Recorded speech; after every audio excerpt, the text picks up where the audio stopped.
The top story tonight. Earlier today, I spoke with Mr. Trump. So as I said to the audience in the talking points, I think it's just fair to give you an opportunity to reply to the president, who said this today. Roll it.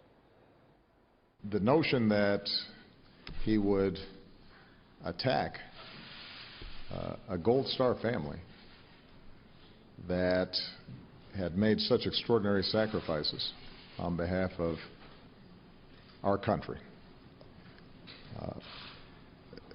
The fact that he doesn't appear to have basic knowledge around critical issues in Europe, in the Middle East, in Asia, means that he's woefully unprepared to do this job. What say you? I think he's the worst president maybe in the history of our country. I think he's been a disaster. He's been weak. He's been ineffective. You look at this so-called recovery, it's setting record lows. It's, I guess, not since 1949 has there been anything like it. You look at home ownership. Look at what happened as an example. He talks about Ukraine. I believe I know far more about foreign policy than he knows. Look at Ukraine. He talks about Ukraine. Well, you know how tough he is, right? How tough he is with Russia. In the meantime, they took over Crimea. And I understood that. And most papers covered what I said accurately. Some didn't because the press is so dishonest. But Crimea, I mean, the Russians took it over under Obama's very powerful leadership.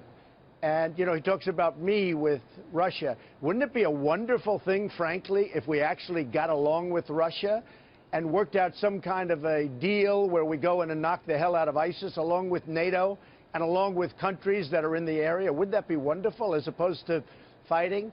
But Crimea was taken over, and you know this better than anybody because you were covering it a couple of years ago. It was taken over during Obama's regime, big, tough president. So, look, I think he's one of the worst presidents, maybe the worst that we've ever had in the history of our country. I think that Hillary Clinton maybe she has the potential to be even worse. Right. She will be terrible. Look at the lie. Look at the lies. Look at the lie over the weekend that she told about the FBI director. I mean, such a lie. I was listening to it. I said, how can anybody even say that after what was said about her? Okay. So I think she has the potential to be even worse. Let me refocus you back on this Khan situation because the press is running wild with it. In hindsight, wouldn't it have been smarter for your campaign just to pretty much ignore him? Well, you know, I was watching television. I said, isn't that nice? Isn't that nice? And all of a sudden I was viciously attacked on the stage of the Democratic National Convention by Mr. Khan, and I responded to that vicious attack. And what happened is the press took it and made it a big deal, and that's fine. I speak very well, obviously. I mean, there's no greater sacrifice than you lose a son or a daughter, and, you know, in the way that this happened, and I understand that. But regardless, I was viciously attacked. So I think I have the right. Am I supposed to not have the right to at least say something back? But then when you brought in the mother. I don't even like talking about it because, honestly, Bill, you just brought it up again, and it's already sort of falling into the background. This was a press event. The press played it day in, day out. CNN, which is the same thing totally dishonest. Let me just tell you. CNN, which is a totally dishonest group. We'll get to CNN just kept in a moment. Playing it all right. I can identify it. They did the same thing to me last week because I gave historical facts about how the White House was built. I saw that, and it didn't stop. So look, and they'll never stop. But look, here's what your supporters want to know. And some people are undecided who you need to persuade over to your camp. It wasn't wise to bring the mother in. I understand Khan, and I got that. You know, he's going to come after you, and he was obviously hired by the Clinton campaign to do that. It was orchestrated, as we just said in the talking points. Everybody knew the script. But the mother's just sitting there. And for you to bring her in, that gives them the opportunity. It just opens the door for them to come in and hammer you as this mean kind of guy. I understand that, but, you know, part of it is I read a lot and I watch a lot. And many, many people discussed this. Many, many people, they said it. So when I said it, it became like a big deal. And that's, you know, the way it is. But I was very viciously attacked, and I said not very viciously back, and the press, especially CNN, I mean, because they're very dishonest. They must be having very bad ratings problems or something, which actually I hear they are. But they just kept it going, and it never stopped. And honestly, it's too bad. All right, but the New York Times then drags out tremendously unfair. Right, but the New York Times today drags out from on page 1 your Vietnam, draft status. Yeah.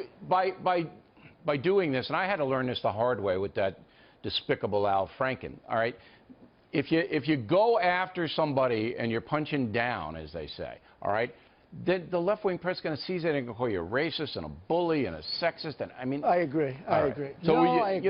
In the future, you just got to let it go. You mentioned the New York Times. I'm on the cover of the New York Times like every day, sometimes 2 or 3 stories. Yeah.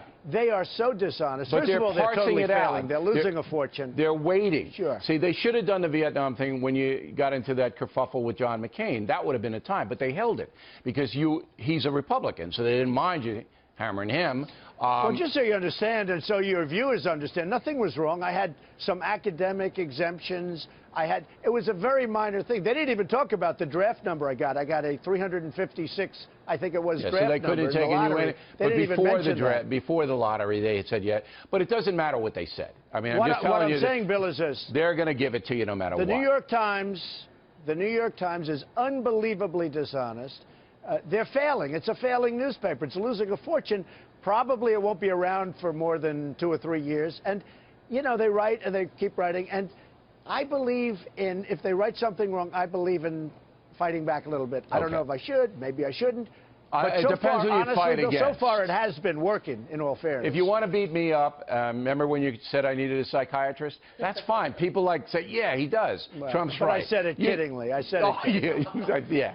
But anyway, you can fight me. You can come at me. But if there's some little Muslim woman who loses her son, you can't. You just can't, no matter what she does. She could set you on fire, and you could say, thank you, I hated those trousers. I know. You just got to let it go. All I right, didn't fight her. Let's hold you over. We'll talk a little politics. But please remember, I was viciously attacked, and all I did was respond to it, and it ends up being a 4-day story.